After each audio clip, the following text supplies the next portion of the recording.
what we think. So first up, we're going to look at Antonin Kinski. They're giving him a 6.1. I think he needs to be lower than that just for the goal that we conceded, man. There's such a big moment. Oh, there we go. Antonin Kinski. Such a big moment. Yeah.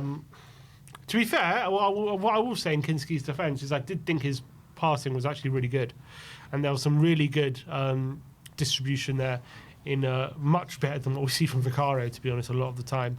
And right onto, it wasn't like into Richarlison's area, it was like right onto his foot. And there was that one where he did for Bergvall as well, which set us up on an attack. So that was really positive, but he had one save to make the whole game. And obviously made the mistake. So what are we giving Kinski? 5? I'm giving 5. Yeah, 5. Unfortunately, it was a big moment in the game. Pedro Porro got a 6.9. 2 clearances, 4 duels, 1. 36 out of 46 accurate passes, 73 touches. I thought Porro was decent. I think he was better defensively than he did attackingly. Yeah. I think that's been the story of his season. Well, he did do that one chance for Richarlison, didn't he? That great ball, yeah. And then he had there was that one move where he lobs it to Brennan and Brennan flicks it to Bergvall, and Bergvall then laid it across the face of the goal. That was decent, but yeah, I mean Barnes was quite dangerous, I felt, throughout the game. 6. No, I'm going to stick with, I'm around that up to a 7. You giving Porro a 7? Yeah. Sim? So yeah, 6.5 if we're doing halves. 6.5. João Palhinha gets a 6.5. 4 duels, 1, 3 clearances, 2 fouls drawn, 1 aerial duel, 1. What I was actually impressed with Palhinha today is him on the ball. A few nice passes from him today, and also a few nice pirouettes where, it looked like he was a bit press resistant today, João Palhinha. He did. I mean, like you said, he did well when he got across it as well, didn't he? When he was just holding the ball up and then he did a little turn. You just know what you're getting from that man, don't you? You just know what you're getting game in, game out. And we talk about players needing a rest. He does not look like he needs one, though, does he? No. He just does what he does so well. I think in a weird way it's probably more easier to be a bit press resistant at centre back than it is in midfield, because you get a bit more space and a bit more time. Yeah. But I think he played well, actually. I'll give him credit. Stepping into an unfamiliar position, I actually think he did quite well. Yeah, I'm going to give him a 7. Yep. Yeah, 7. Kevin Danso gets 6.9. 8 clearances, 4 duels, 1 aerial duel, 1. As leader of the Kevin Danso supporters club. Well, I'm rounding up to a 7 immediately. I mean, he gave you, when you do the commentary, it was his mistake that gave the ball away, the Newcastle second goal. But there's so much going on before the cross comes in that should have been dealt with and whatnot. But you know what you get with that man. So yeah, 7. Yeah, I'll give him a 7 as well, to be fair.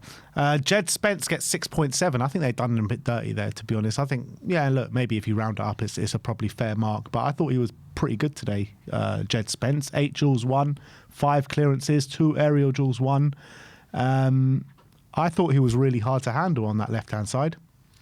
Yeah, I think he played well, actually, really well. I think his physicality, his speed, the amount of times he's bursting centrally. The thing is, with Spence, he looked at his best when he burst into the centre, and he exploited that space. But we need him we need him out wide. That's the problem. But he played well today. It's not going to begrudge him, but I just think we do miss a doggy. But yeah, he was good. Bentancur gets a 6.8. Not much stats behind it, but he gets a 6.8. Yeah, I thought he was decent. I thought he was better in the first half than he was in the second, but yeah, I don't know. I'm trying to remember what he did. There were some nice composure moments in the centre of the midfield from him, but yeah, look, he did fine. I'll probably give him a 6. Yeah, 6 probably. He did fine. Yeah, I'll go with that, because like I said, I just can't remember. Pape Matar, the highest rated player yet, with 7.1. Really? 1 shot, 1 cross, 43 out of 51 accurate passes, 2 interceptions. Obviously, he forced Ramsdale into the best save of the game. He was all right. I don't think he was 7.1. I'd probably keep him at a 6. Yeah, I think first half, a bit anonymous. I think he actually grew into it a bit more in the second half. Agreed to the 6. Lucas Bergvall, highest rated player yet, 7.5, 1 shot, 37 out of 39 accurate passes, 3 key passes on the day as well. I thought Bergvall was absolutely brilliant in the first half, and when we were on top, he was the one, heavily involved in everything that we were doing. I did feel like kind of as the game wore on, kind of tired out of it, but I was very happy with Lucas Bergvall. So it's here 6 out of 6 dribbles completed. Wow. And 8 out of 10 duels won. He's had a blinder then, hasn't he? Yeah. Would you give him an 8, or would you stick with a 7? I think I'll probably stick with a 7. I think stats are stats, but I think, when you're watching him, I think he did a lot of good, but I think you need to do a bit more if you're going to get into an 8 territory. But no, he was great. I actually thought there were times when we were looking out of the game and he was one of the ones looking to drag us back into it. And he was kind of stepping up when a lot of people were hiding. So that was good. But yeah, 7. I'll give him a 7. I think he was played quite well. So Brennan Johnson gets a 6.4. 1 shot, 4 crosses, 11 passes out of 17, 28 touches.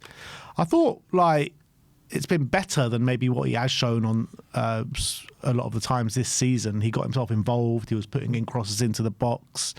But they need to be a bit more accurate. Yeah, I think first half he did do some good. There were a couple of very good crosses he put in that Richarlison just couldn't get a hold of. There's also that header to set up that attack. He gave the ball a little bit away at the very beginning of the game, didn't he? Yeah. But I think he had more impact in this game than he has done in recent games, that's for damn sure. I think this setup helps him a bit more from what we did from Sunday and today. I think he's looked a bit better in the last 2 games. I think he's getting more involved. He's got players closer to him as well, which helps him. So he's not I feel like when he's too isolated, it's so easy for him to give the ball away, which he does. But I think when he's got players closer together, like that, like the chance Sarr missed, which Ramsdale saved, he held it up, passed it into Xavi, who laid off the side. That was good play from Brennan. Yeah. So look, I don't think it was anything exceptional. I'd give him a 6, but I think that's better than what he usually serves up. Do you reckon Xavi being next to him helped him a lot? For sure. 100%, and kudos to being next to him the other day. Helps him just get more involved, because sometimes he lets the game pass him by and he's anonymous. Yeah. But he's a lot more involved in these last 2 games, I felt. Yeah, so 6 for Brendan. You going any different? No, I stayed that. Xavi gets a 7.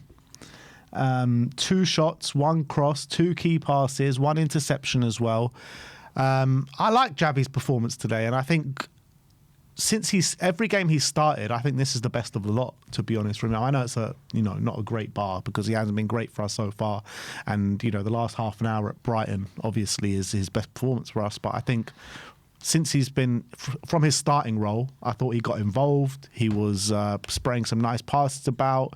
He grew in that one in the first. Yeah, I mean, he grew into the game as the game was wearing on, and I think when we were on top in the last 20 minutes, he was heavily involved in a lot of the good stuff that we were doing. So I think it's a step forward for Xavi. Yeah, I think 7's pretty accurate. I think he was also forcing a lot of fouls. He was getting fouled a lot, which means they were struggling to keep him in check. I felt in the box, that moment where he lays off the side, just the presence of mind to understand what the best option is at any point, that was really good. There were some times he knew the best option, the execution wasn't right, that he tried to slip in Brennan and he overhit it. We want to see him have a few more efforts to goal, because we know he's got a good shot on him. But yeah, I think I liked him today. I wouldn't say it's anything exceptional. You still want more from him, but it's, again, getting more involved. And he wasn't anonymous. He wasn't bullied out the game. He was involved. So I liked it. Yeah, I mean, we looked at it. A lot of the talk has been he's looked a little bit short of confidence, and he might have shot here. He might have done this when he was in Germany. But I think today you saw he did want to get involved. He was heavily involved in the first half. Looked a lot brighter. Had that double shot right at the end where we thought it was off for a corner, but it didn't look like it was. But it was brighter from him. Yeah. And hopefully that will give him the little confidence for Chelsea. Yeah. Last of the starting 11 was Richarlison. They've given him a 6.9. Richarlison, 4 shots, 3 on target, 14 passes, 29 touches, 4 fouls drawn. I think every single one of those were from Fabian Schär as well. Yeah, I mean, look, Richarlison was getting himself in good positions, but didn't do much with it. No. And how many shots did you say? 4 shots, 3 on target. Yeah. So you had But the quite header. weak.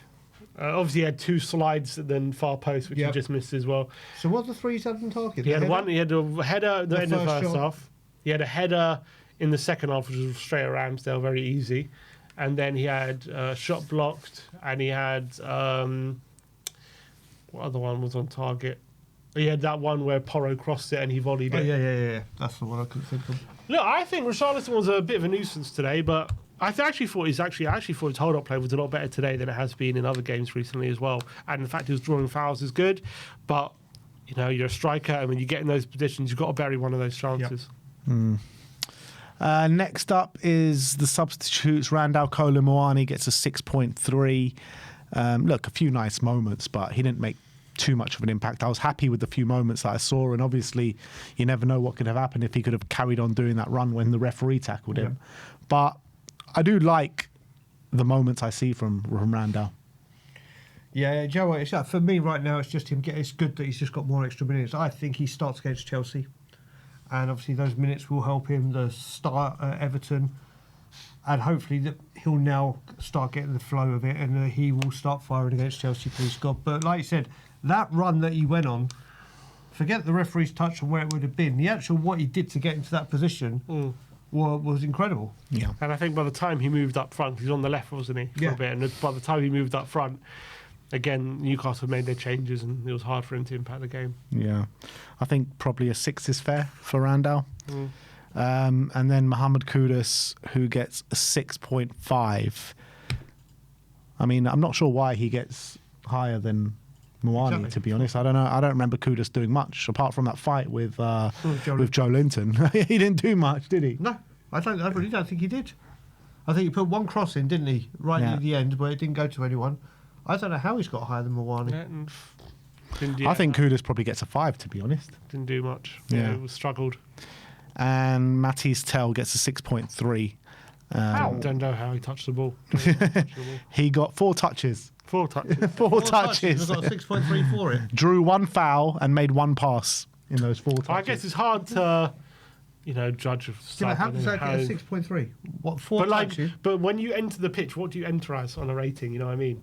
Do you enter with a rating and then you go up and down via it? Surely I think everyone rents. Yeah, you enter as a 5. I think. I don't know. I think you might enter as a. Maybe I guess you do enter as a 5. That's a real chicken and egg moment. Yeah. that's a very good question. And then you only get 10 minutes. I don't know. Anyway, those are our player ratings. Let us know in the comment section below how accurate. What would your player ratings be in the comment section below?